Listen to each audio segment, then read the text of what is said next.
चला इंग्लिश शिकूया. Yes, that is a tagline of our channel English for career. हा channel आहे आपल्या महाराष्ट्रीयन विद्यार्थ्यांसाठी, जेणेकरून त्यांना इंग्रजी सोपी जावी आणि त्यांना इंग्रजीवर त्यांचं प्रभुत्व यावं. का? If English is perfect, confidence will be perfect. If English is perfect, personality will be perfect. And if English is perfect, of course their career will be perfect. That's why English for career. Sorry, बरेच विद्यार्थी तुम्ही पाहिलं असेल will आणि शालमध्ये confuse असतात.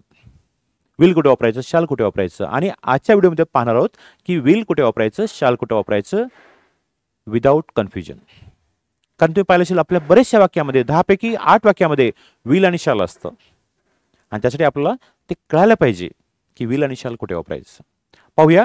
तर एक लक्षात घ्या, विल आणि शाल हे दोन्ही जुडवा आहेत. जुडवा का म्हटलं? कारण दोन्हीचा अर्थ फ्युचरसाठी असतो, भविष्यकाळासाठी असतो. होईल, जाईल, जे काय ना त्यासाठी विल आणि शाल वापरतात. त्यासाठी मी त्यांना काय म्हटलं, they are twins, they are जुडवा. करेक्ट. तर हे झालं पहिला. हे meaning wise they are same, कारण दोन्ही वापरतात फ्युचरसाठी. परंतु परंतु परंतु शाल वापरायचं आय आणि वी करत्यासाठी, ज्याला आपण फर्स्ट पर्सन म्हणतो, प्रथम पुरुषी म्हणतो. प्रायमरी बेसवर काय आय आणि वी साठी काय वापरायचं, शाल वापरायचं. क्लिअर. आणि याला सोडून बाकी जे यू उरलेले you, he, she, it, Ram, Shyam, boy, girl etcetera जे उरलेत, ज्याला आपण सेकंड पर्सन, थर्ड पर्सन म्हणतो किंवा द्वितीय पुरुष, तृतीय पुरुषी, त्यांना आपण वापरायचं शाल. क्लिअर. हा झाला दुसरा डिफरन्स. दुसरा नाही, हा पहिला डिफरन्स आहे. आय वी साठी काय वापरायचं, शाल. आणि बाकी सगळ्यांसाठी, कर्त्यासाठी काय वापरायचं, विल. परंतु आय वीला शाल या गावामध्ये राहून बोर होऊ लागलं, त्यामुळे त्यांनी विल गावात येणं जाणं सुरू केलं. याचा अर्थ आय वी समोर तुम्ही विल पण वापरू शकता, शाल सोबत. विल पण वापरू शकता, शाल. परंतु मिनिंग वाईज त्याचा डिफरन्स, त्यामध्ये बदल होतो. जेव्हा म्हणतो I shall pass, me pass होईन, ठीक आहे, पास होईन. पण त्यावेळेस सेम टाइम जेव्हा म्हणतो आय विल पास, इसमें दम है, मी पास होईनच. एक कन्फर्मेशन आहे, एक गॅरंटी आहे. आय शॅल गो, मी जाईन, ठीक आहे, जाईन. I will go, me जाईनच.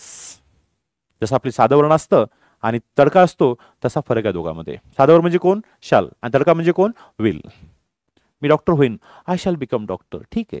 But when I say I will become doctor, ह्याच्यामध्ये तडका आहे, कन्फर्मेशन आहे, गॅरंटी आहे. कळालं? त्यामुळे तुम्ही आय वी समोर शाल वापरा आणि विल वापरा, परंतु मिनिंग चेंज करा. सेम वेळी वी शॅल हेल्प यू, आम्ही तुला मदत करू, ठीक आहे. But same time we will help you, त्याच्यामध्ये कन्फर्मेशन आहे. करेक्ट. सेम टाइमला काय म्हणतं, विल हेल्प यू, त्याच्यामध्ये कन्फर्मेशन आहे, गॅरंटी आहे. आम्ही उद्या येऊ, वी शॅल कम टुमॉरो, ठीक आहे, साधवरण. वी विल कम टुमॉरो, ह्याच्यामध्ये काय आहे, तडका आहे, गॅरंटी आहे. त्याच्यासमोर, त्यासाठी आय वी समोर जेव्हा तुम्ही शाल घेता, साधवरण, साधारण काय, एक एक्झाम्पल देतो तुम्हाला मी, ठीक आहे, आम्ही येऊ. पण आय वी समोर जेव्हा तुम्ही विल घेता, एक कन्फर्मेशन होतं. फरक कळाला? येस. दोन्ही वापरू शकता, पण मिनिंग थोडासा बदलतो. तिसरा फरक, आय वी समोर तुम्ही शाल वापरा, आय वी समोर विल वापरा, परंतु you, he, she, it, Ram, Shyam, boy, girl जे उरले दोन आहेत, उरले सगळे आहेत, द्वितीय पुरुषी आणि तृतीय पुरुषी, यांच्या समोर शाल वापरताना थोडं सांभाळून वापरायचं.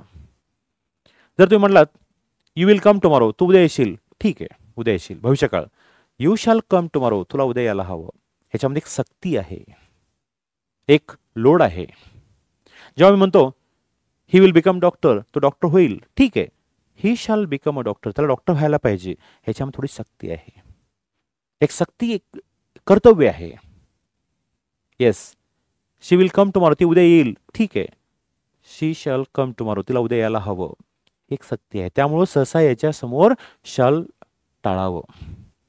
येस, वापरायला हरकत नाही, पण डिपेंड्स ऑन सिच्युएशन. जेव्हा म्हणतो इट विल रेन, पाऊस पडेल, इट शॅल रेन, पाऊस पडायला हवं. Yes, correct. My father will understand me, माझे वडील समजून घेतील.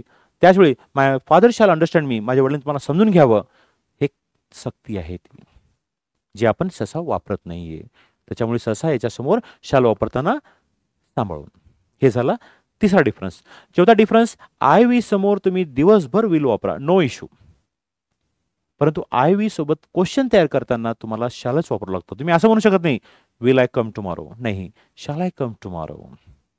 विल आय गो, नाही, शॅल आय गो. तुम्ही आय वीच्या समोर विल दिवस वापरा, पण क्वेश्चन बनवता मात्र मागे शॅलच वापरावं लागेल तुम्हाला. येस. विल आय गो, नाही, shall we go. Will I come tomorrow? नाही. Shall we come tomorrow? Shall I ask you? Shall we go? Shall we tell the fact? Shall I request you? Shall we request you? Et cetera et cetera. हा होता will आणि shall मधला फरक. त्यामुळे वापरताना दोन्ही शब्द सहसा काय आहे, शालचा उपयोग फार कमी राहिलेला आहे, कमी झालेला आहे. विलच म्हणजे डॉमिनेटिंग आहे. त्यामुळं फक्त सामान्य फरक कळायला पाहिजे, जेणेकरून कधी कधी आपला शाल पण वापरावं लागतं. मला वाटतं दोघांमधला कन्फ्युजन आता म्हणजे confusion may be clear. Correct. तर व्हिडिओ कसा वाटला जरूर तुम्ही कॉमेंट बॉक्समध्ये लिहा. I will welcome all your comments. आणि तुमचे कॉमेंट्स म्हणजे काय असतात, it's a boosting for me. त्यामुळे कॉमेंट्सबद्दल कंजूसी करू नका प्लीज. कारण की हा चॅनल फक्त महाराष्ट्रीयन मुलांसाठी आहे, इंग्लिश सुधारण्यासाठी आहे. कारण की तुम्ही पाहिलं असेल बरेच महाराष्ट्रीयन मुलांना इंग्रजी येत नाही, त्यामुळे त्यांचा कॉन्फिडन्स लेवल कमी असतो, इंटरव्ह्यू फेस करत नाहीत, जॉबच्या अपॉर्च्युनिटी मिळत नाहीत. कारण ज्याला इंग्रजी येते, बोलता येते, त्याला जॉब लागतोच. हा अनुभव हा एक मोठा अनुभव आहे. त्यामुळे इंग्रजी आली पाहिजे. त्यासाठी मी मागे म्हटलं, if English perfect confidence will be perfect, if English perfect career will be perfect, if English perfect percent will be perfect. बिलकुल. आणि त्यासाठी या चॅनलला जरूर न विसरता सबस्क्राईब करा. माझ्या फायद्यासाठी नाही, पण तुम्हाला नोटिफिकेशन आली पाहिजे पुढच्या अशा चांगल्या व्हिडिओची. Meanwhile I take your kind leave. Please means what I mean say, don't hesitate to drop your comments. Thank you.